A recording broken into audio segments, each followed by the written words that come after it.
同款是民生的消息，主计总处今嘛是公布顶个月消费者物价指数 CPI 是2.9%，这大项物件拢咧起价，其中食物类是起5%外，也那医药类是起3%外。另外，主计总处嘛表示讲，对这个9月到11月 CPI 年增率拢伫个3%左右，主要是这个气候影响到菜色甲果子的价销。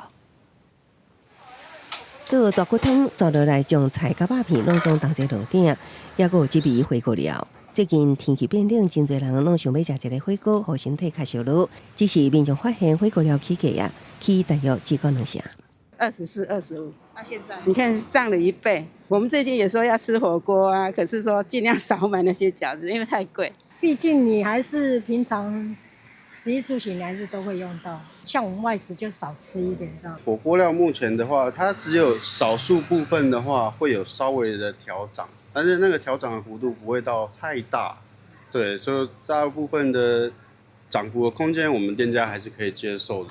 主计总处公布11月消费者物价指数 CPI， 因为外食费也是真悬，11月 CPI 年增率虽然落到 2.9%， 也毋过也是挖3%，其中以食物类起 5.63%， 医药保健类起 3.05% 上济。那进一步看368个差价项目，头毛豆起上济达到 59.44%， 国内香蕉起 58.77%， 芭乐起 51.59%。以新台币计价进口物价指数已经连续9个月下跌，那显示国内输入性的通膨压力的确已经减轻，猎业消品的变动会领先 CPI 2季，所以呢，我们未来物价的压力应该会逐步降低。蔬菜水果他们的那个生产还是需要时间的，那所以说现在看起来10月就是一些天气的这些影响有一直持续下来。行政院关注17项民生物资 ，CPI 平均3.46%，也毋过猪肉物价又还来到9.57%，鸡肉4.95%，